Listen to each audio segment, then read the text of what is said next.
안녕하세요. 딥러닝 모델 경량화를 통한 전력 사용량 감소를 주제로 연구를 진행한 팀 사비트 하나와영입니다. 저는 발표를 맡은 팀장 이유민입니다. 팀 사비트 하나와영은 최적화 기술인 퀀타이제이션을 이용해 이진수 4비트만큼 정보를 압축해보자는 마음가짐으로 모였고, 7명의 팀원은 모두 인공지능에 관심 많은 전기전자공학부 학생들로 구성되어 있습니다. 저희가 최적화를 시도한 모델은 트랜스포머라고 불리는 구조입니다. 트랜스포머를 사용한 대표적인 모델은 GPT, 라마, 제미나이, 클루드가 있으며 이미지, 텍스트, 보이스 등 대부분의 통합적 의사소통을 할 수 있는 모델입니다. 하지만 트랜스포머 모델의 편한 사용 이면에는 엄청난 전력 소모가 문제였습니다. 인공지능 데이터 센터가 소비하는 전력량을 이해하기 위해 극단적인 예시를 하나 가져왔습니다. 최근 오픈AI에서 5GW를 소모하는 데이터 센터 건설을 제안했습니다. 한국전력공사에서 공시한 1kW 전력당 탄소 방출량, 전기 비용을 고려한다면 데이터 센터 하나에서 1년간 방출하는 탄소 방출량은 뉴질랜드 한 국가의 50%이며 탄소 배출량이 가장 많은 항공산업과 비교했을 때는 대형 여객기를 수만 번 운행할 수 있으며 전기 이용료는 연간 6조 7,320억 원에 달합니다. 가구로 따지자면 390만 가구가 1년간 사용할 수 있는 규모입니다. 트랜스포머의 치명적인 단점들에도 불구하고 이용량이 늘어나는 이유는 편한 이용성 때문입니다. 만약 도로 사진에서 자동차를 없애고 싶다면 일단 자동차 영역에 해당하는 픽셀을 선택해야 합니다.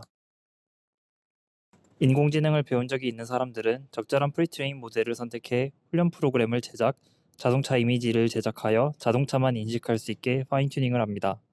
그러면 자동차에 해당하는 영역만 선택하는 모델을 제작할 수 있습니다. 하지만 이 과정은 훈련 코드 작성과 모델 훈련을 위한 시간 소요가 하루, 길게는 일주일이 소요될 수 있으며 인공지능을 공부한 적 없다면 접근하기 힘든 방법입니다. 하지만 트랜스포머를 사용한다면 훨씬 이용이 쉬워질 수 있습니다. 프리트레인 모델을 선택한 뒤 자동차만 선택해줘라고 텍스트를 입력하면 모델이 프롬프트를 이해하고 자동차 영역만 선택해줍니다. 텍스트를 이해할 수 있는 모델에 의한 혁신적인 편의성 개선은 개발자와 서버 운영자들이 인공지능 훈련과 운영에 많은 시간과 비용을 지불하더라도 기꺼이 트랜스포머를 사용하게 만들었습니다. 트랜스포머 구조는 아직도 잠재력이 크기 때문에 해가 바뀔수록 모델은 더욱 거대해지고 더 많은 이용자들이 트랜스포머 모델을 사용하게 될 것입니다. 팀원들은 트랜스포머의 늘어나는 수요, 늘어나는 전력 사용량을 줄여야 한다는 필요성을 느꼈으며 핵심적인 연산인 행렬곱 연산을 최적화하기 위해 많은 고민을 했습니다. 그 결과 GPU 전력 사용량을 30%, VRAM 사용량을 44% 감소하는 성과를 만들어냈습니다. 저희가 시도한 방법을 이해하기 위해 트랜스포머는 원래 어떻게 동작하는지 간략하게 이해했으면 좋겠습니다. 행렬곱의 기초와 벡터 내적의 기초부터 알아야 하는데요. 행렬곱은 다음처럼 2행 3열, 3행 2열의 행렬이 있을 때 앞부분과 뒷부분의 숫자가 최종 출력 형태가 된다고 요약할 수 있습니다.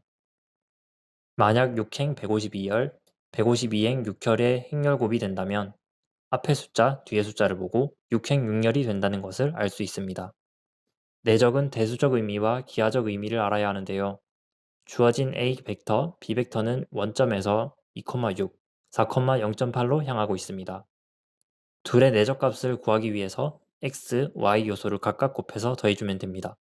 그럼 2 곱하기 4와 6 곱하기 0.8을 더한 12.8이 됩니다. 이걸 행렬 형태로 표현하면 다음처럼 표현할 수 있는데요. 2,6, 4,0.8 벡터에서 x값 길이, y값 길이 곱해서 더해줍니다. 6행 512열은 512차원 벡터가 6개 있다는 뜻이 됩니다. 이번에는 벡터의 기하적 의미를 알아야 하는데요. 사실 벡터 내적에서 두 벡터가 바라보는 방향의 각도가 작을수록 결과값이 커진다는 것이 핵심입니다. 즉, 벡터가 같은 곳을 바라본다는 것은 서로 특성이 유사하다는 뜻이고 유사할수록 큰 값이 나옵니다. 트랜스포머의 계산법은 이전에 언급한 행렬곱과 벡터 내적이 전부입니다. 언어 모델로서 트랜스포머는 각 단어가 임베딩이라는 일종의 특징 벡터를 고유값으로 가지고 있으며 각 단어는 512차원의 벡터라고 볼 수 있습니다. 이건 저희의 최적화 대상인 셀프 어테인션의 전체 과정을 보여주고 있는데요. 예시로 주어진 6단어 512개의 인베딩의 데이터가 변환을 거쳐 쿼리, 키, 밸류가 됩니다. 그 이후에 진행되는 소프트맥스 내부 연산에 집중할 필요가 있습니다. 쿼리와 키는 6행 512열의 행렬이므로 행렬 곱을 행하면 6행 6열이 됩니다. 이건 512차원의 벡터 내적을 통한 단어 간의 유사도를 조사한 것이 되며 유사도가 높을수록 큰 값이 나옵니다. 그 후 각 단어의 출력값을 확률값으로 바꿔주는 소프트맥스를 적용하면 이 연산 한 번만으로 긴 문장 속의 단어 간의 모든 관계를 파악할 수 있게 됩니다. 하지만 위 연산에서 볼 수 있듯이 단어가 하나 늘어날 때마다 연산량은 n제곱배로 늘어나게 됩니다. 큰 데이터를 인풋으로 줬을 때 하나의 GPU는 모든 정보를 VRAM에 저장할 수 없기 때문에 여러 GPU를 병렬로 사용해야 됩니다. 그래서 저희는 늘어나는 행렬 연산을 하나의 GPU에서도 작업할 수 있도록 청크 단위로 순차적으로 셀프 어텐션을 적용하는 방법을 실험했습니다. 청크 단위로 셀프 어테인션을 하게 된다면 청크 내부에서만 유사도를 연산할 수 있습니다. 기존 문장 Your cat is a lovely cat의 Your cat과 lovely cat은 동일한 객체를 가리키며 상호 간의 높은 유사도 점수를 갖습니다. 청크 단위로 셀프 어테인션을 수행하면 청크 사이즈만큼의 데이터만 VRAM에 올라가므로 메모리를 아낄 수 있지만 Your cat과 lovely cat 사이의 관계를 공정하게 계산할 수 없습니다. 청크 간의 유사도 계산을 공정하게 하기 위해 소프트맥스 계산법을 바꿨습니다. 기존에는 쿼리, 키를 행렬 곱한 뒤 소프트맥스 계산을 해서 확률값을 얻었습니다. 변경된 연산에서는 원본 쿼리와 청크 단위로 나눠진 키를 행렬 곱한 결과, 그리고 그 결과 중 맥스 값을 저장한 것이 청크 맥스에 해당합니다. 각 청크에서 가장 큰 값인 청크 맥스를 모아서 그중 가장 큰 값인 글로벌 맥스를 구합니다. 청크 맥스에서 글로벌 맥스의 차이를 각 청크에 곱해주며 유사도의 가중치를 줍니다. 이 연산에서 청크 간의 유사도를 간접적으로 연산할 수 있게 되며 청크 간의 유사도를 연산한 다음 청크 내의 유사도를 조사하여 두 단계에 걸친 연산을 하게 됩니다. 청크별로 연산된 결과를 합친 뒤 곱해진 가중치만큼 나눠주면 기존 셀프 어테인션과 유사한 연산을 완료합니다. 청크로 나눠서 연산을 하고 비플로 16 자료형을 사용하여 메모리 이용량 및 연산량을 줄였을 때 GPU 전력 사용량은 30%, VRAM 사용량은 44% 감소하는 결과를 보였습니다. 하지만 저희 실험에서 보여주지 못한 세 가지 한계점이 있었습니다. 첫 번째로는 총 연산 시간이 3배 증가한 것입니다. GPU 전력 사용량은 줄었지만 총 사용량은 늘어난 결과를 보여주고 있습니다. 하지만 총 연산 시간의 증가 원인으로는 네트워크 트래픽의 증가에 따른 메모리 접근 시간 증가로 추측하고 있습니다. D램 사용 방법을 최적화하거나 밴드위스가 큰 메모리가 사용된다면 메모리 접근 시간을 단축할 수 있을 것이고 전력 사용량 또한 기존보다 개선되는 모습을 보여줄 수 있을 것이라 생각합니다. 두 번째 한계점은 Accuracy, MIOU, 다이스와 같은 성능 측정을 실행하지 않았던 것입니다. 저희 실험은 모델 구조를 바꾸는 과정을 포함하고 있기 때문에 프리트레인 웨이트를 사용할 수 없고 직접 프리트레인을 해야 했습니다.